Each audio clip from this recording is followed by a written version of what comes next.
భారతదేశంలోనే ఇంత గుణాత్మకమైన ఒక మార్పు కోసం ప్రయత్నించిన మరొక్క సాహితీవేత్త లేడు.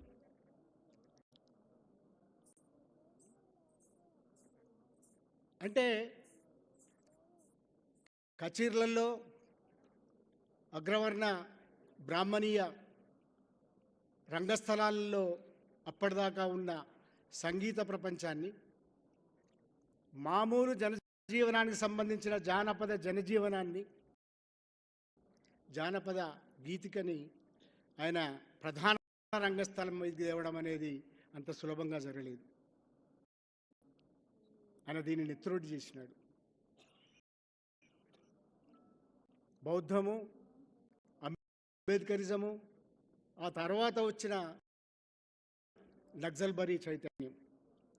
ఈ నక్సల్బరీ చైతన్యం వెంటనే ఆయన 40 సంవత్సరాలు ఉన్నాడు. వారసత్వంగా తండ్రి నుంచి వచ్చిన అంబేద్కరిజము, బౌద్ధము, ఆ తర్వాత వచ్చిన ఈ చైతన్యం వెంట ఆయన 40 ఏళ్ళు నడిచినాడు. ఎవరు కాదనలేని సత్యం. ఆ తర్వాత కూడా దాని నుంచి వైదొలిగినాడనో ఆయన వ్యక్తిగత జీవితంలో ఉన్న కొన్ని విషయాలను పట్టుకొని ఆయన అంచనా వేస్తే మీరు పప్పులో కాలేసినట్టే, తప్పులో కాలేసినట్టే. తప్పు అంచనా వేస్తున్నారు గద్దర్ని. మీరు గద్దర్ ప్రభావాన్ని చూడండి. అట్లాంటి ప్రభావం మరొకరు భారతీయ సాహిత్యం మీద వేయలేదు, భారతీయ కళారంగం మీద వేయలేదు. ఆయన ఆడినాడు, పాడినాడు, ఒక పర్ఫార్మర్గా ఉన్నాడు. మొత్తం ప్రజా కళారంగాన్ని ఆయన విప్లవీకరించినాడు. మామూలు అల్లిబిల్లి పదాలని, మామూలు జానపద పదాలని, జానపద బాణీలను ఆయన విప్లవీకరించినాడు. నా జీవనం నేను దీనికోసమే అంకితం చేసినాను చెప్పుకున్నాడు. ఈ ప్రభావం తదనంతర కాలంలో మనం చూస్తున్నంత కాలమంతా కూడా ఏ గాయకుడు, ఏ సాహితీవేత్త ఎవరు కూడా దీని నుంచి బయటికి రాలేదు. ఈ ప్రభావం లేకుండా ఎవరూ లేరు. అది గుర్తిస్తేనే గద్దరంటే ఏమిటో మనకు అర్థమవుతుంది. సరే, ఎవరు అంచనాలు వాళ్ళకున్నాయి. వెకిలి వంచనాలు, హెకిలి వంచనాలు వేసిన వాళ్ళు ఉన్నారు. కానీ ఇప్పటికీ మనం అంచనా వేస్తే ఇట్లాంటి విశ్వజనీన ప్రభావం చాలా కొద్ది మంది.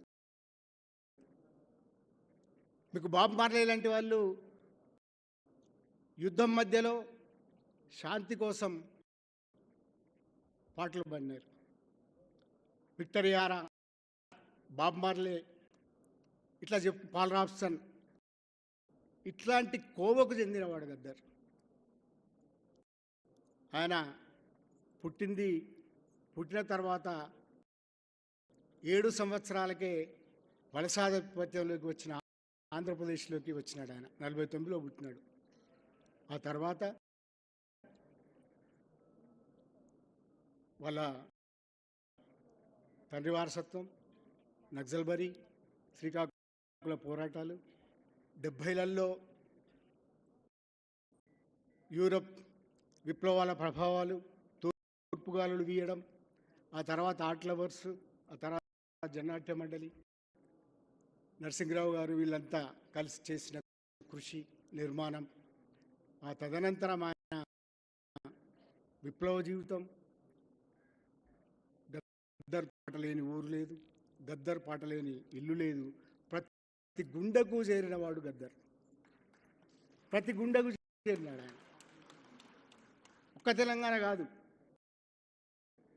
ఆ తర్వాత నిర్బంధం రావడము, నిర్ణయాలు తీసుకోవడం, పార్టీలోకి పోవడం, లోపలికి పోయిన తర్వాత కూడా ఉత్తరాది ప్రభావం, ఆయన చిన్న ప్రభావం కాదు. కవిత్వం రాసినాడు. పాటలు పాడని కాలంలో కవిత్వం రాసినాడు. అనేక రాష్ట్రాలలో పర్ఫామ్ చేసినాడు. యుద్ధరంగంలో ఉన్నాడు, ఛత్తీస్గఢ్లో ఉన్నాడు, బామ్రాగఢ్లో ఉన్నాడు. ఒక గెరిల్లా ఎట్లా ఉంటాడో గెరిల్లాగా జీవించిన వాడు ఏకైక కళాకారుడు. ఇప్పుడు ఇంకా ఆయన లోపల ఒక ఆయన ఉన్నాడు, ఆయన ఇంకా ఉన్నాడు, సంజీవ్, 2వ కళాకారుడు గద్దర్. ఇద్దరు ఇంకా చాలామంది ఉన్నారు, కానీ మనం చెప్పుకోదగిన పేర్లు 2. ఆ తర్వాత బయటికి రావడం, అదే శబ్దము, అదే పాట, ఇదే నా జీవితాన్ని ప్రకటించుకోవడము, విప్లవం వెంట ఉండడము. కానీ అనంతర పరిణామాలలో ఆయన మార్పులలో మొట్టమొదటి అస్తిత్వవాద మీద ఒక ప్రత్యేక శ్రద్ధ పెట్టడం, దళితవాదము, అంబేద్కరిజము, అట్లాగే అన్నిటికీ మించి పుట్టిన 7 ఏళ్లకే ఒక వలస ఆధిపత్య పాలనలోకి వచ్చినందువల్ల 48 సంవత్సరాల వలస పెత్తనం జీవితాన్ని కూడా అనుభవించిన వాడైనందువల్ల గద్దర్ తెలంగాణ ఉద్యమకారుడైనాడు. గద్దర్ లేకుండా తెలంగాణ రాలేదు, ఎవరన్నీ చెప్పుకున్నా సరే. ఇది గద్దర్ తెచ్చిన తెలంగాణ. గద్దర్ యుద్ధంలో ఎట్లా బాబు మార్లే అయితే యుద్ధ రంగంలో నిలబడి శాంతి గీతాలు పాడినాడో, తెలంగాణలో అతి నిర్బంధం వచ్చినప్పుడు శాంతియాత్ర ఇచ్చినవాడు ఆయన ఒకడే. ఆయన వెంట సరే చాలామంది నడిచినాం, అందరం నడిచినాం, కానీ గద్దర్ శాంతియాత్ర అది. ఆ తర్వాత వచ్చిన పరిణామ క్రమంలో చాలా మాట్లాడినాడు ఆయన, నిజమే. వాటి మూలాలన్నీ కూడా మనం అర్థం చేసుకుంటే ఆయనే చెప్పుకున్నట్టుగా ఆయన ఒక తాడు మీద నడిచినాడు. నిజమే, వీటికి పరిష్కారం కమ్యూనిస్ట్ పార్టీలలో ఈ పరిష్కారాలు దొరికినప్పుడు, మనం కుల సమస్యను ఎత్తుతున్నప్పుడు దీన్ని సంకుచితంగా ఎందుకు చూస్తున్నారు? భారతీయ ధారణలో అంబేద్కర్ను ఫూలేలు లేకుండా ఎట్లా సాధ్యమవుతుంది? ఇది ఆయన కీలకమైన ప్రశ్న. మీరు నమ్మరు, 3న ఆయనకి ఆపరేషన్ జరిగింది, సర్జరీ. 1వ తారీఖు నాడు నేను కలిసినాడు భౌతికంగా. నేను అజయ్ అనే మా మిత్రులను కలిసినప్పుడు ఆయన దగ్గర పార్టీ ఆయనకు రాసిన లేఖల ఉత్తరాల సంపుటి ఉంది. నేను ఏం పిచ్చన్నా ఇది నీకు? ఇవి ఇప్పుడు ఎందుకు పెట్టుకుంటున్నావు? నువ్వు ఆపరేషన్ రూమ్లోకి పోతున్నావు, ఇది ఏంది అసలు, నీకు ఏం పిచ్చి ఇది అని నేను అడిగిన. అవన్నీ నాకు తెలుసు, ఇదివరకే మాట్లాడినాం మనం అంటే. లేదురా 30 గంట దాని మీద మాట్లాడినాడు. నేను ఏం తప్పు మాట్లాడినరా అని అన్నాడు. అవన్నీ ఇప్పుడు నువ్వు ఆలోచించేది, నువ్వేమో లోపలికి పోతున్నావు, ఆపరేషన్ థియేటర్ మీదకి పోతున్నావు. ఇది ఎందుకు నేను ధైర్యంగా చెప్తున్నాను? నా పక్కన ఇంకో సాక్షి ఉన్నాడు కనుక.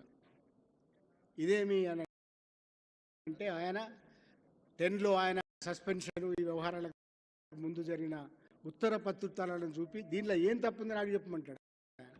ఇప్పుడు చర్చ కాదన్నా, ఇది నీ ఆరోగ్యం మీద చర్చ, ఇప్పుడు నీ ఆరోగ్యం మీద శ్రద్ధ అనుకున్నాను. కానీ ఆయన తర్వాత రాలేదు. అంటే ఆయన మనసు ఎంత కొట్టుకున్నదో మీరు అర్థం చేసుకోలేరు. ఎందుకంటే మీ తీర్పులంతా కూడా వేరే రకంగా ఆలోచిస్తారు.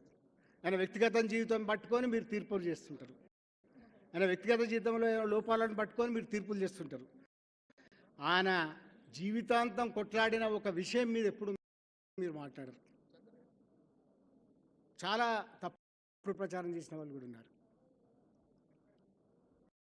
కానీ ఈ భారతదేశంలో గద్దర్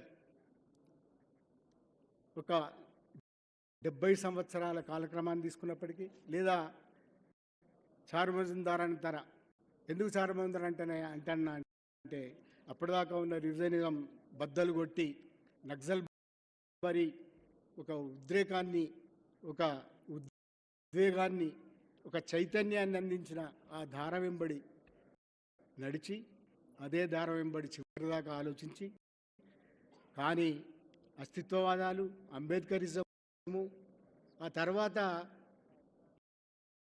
ఫూలే, ఆ తర్వాత వీటన్నిటిని మించి రాజ్యాంగ పట్టుకొని భారతదేశంలో ఒక ప్రజాస్వామ్యం కావాలంటే అంబేద్కర్ భూమి పంచమన్నప్పుడు పంచలేదు.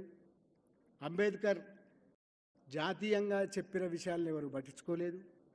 ప్రజాస్వామ్యం పరిణతి కానీ ఇవన్నీ కావాలంటే ఇవాళ ఇట్లాంటి వ్యవస్థలు నిర్మించాలి. రష్యాలో డ్యూక్లో ఇవన్నీ చెప్పేవాడు. పార్లమెంట్లో పాల్గొని మనం ఒక విరామం తీసుకొని మనం కొట్లాడాలని ఒక విజ్ఞప్తి చేసినవాడు గద్దర్. ఆయన ఎన్నడూ భావజాలం నుంచి కానీ, తన తాత్వికత నుంచి కానీ, మౌలికంగా కళలని ప్రజల పరం చేయడము మామూలు కళలను ప్రజలపరం చేయడము, ఒక వేదిక మీదకి తీసుకురావడము, వాటినే ఒక రాజకీయ అస్త్రంగా వాడుకోవాలంటే విషయాలలో గద్దర్ని మించిన వాళ్ళు లేడు. గద్దర్ ఒక యువకర్త అంటాం కానీ, సరే యువకర్త కాదా అనేది మనకు పక్కన పెడితే, జీవితాంతం దుఃఖం ఉన్న చోట, జీవితాంతం అణచివేత ఉన్న చోట, జీవితాంతం పీడితుల పక్షాన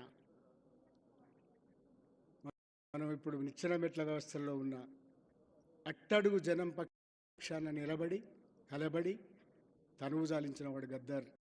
ఆయనకు వినమ్రంగా జోహార్లు అర్పిస్తూ ఒక నిమిషం మౌనం పాటించాల్సిందిగా మీ అందరినీ కోరుకుంటున్నాను.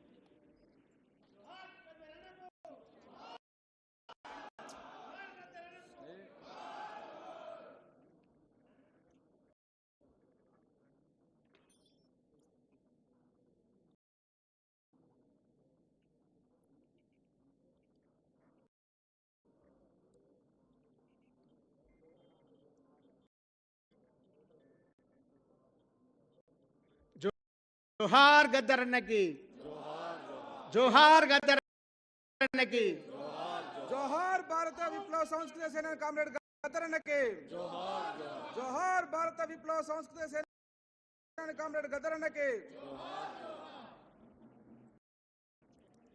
అట్లాగే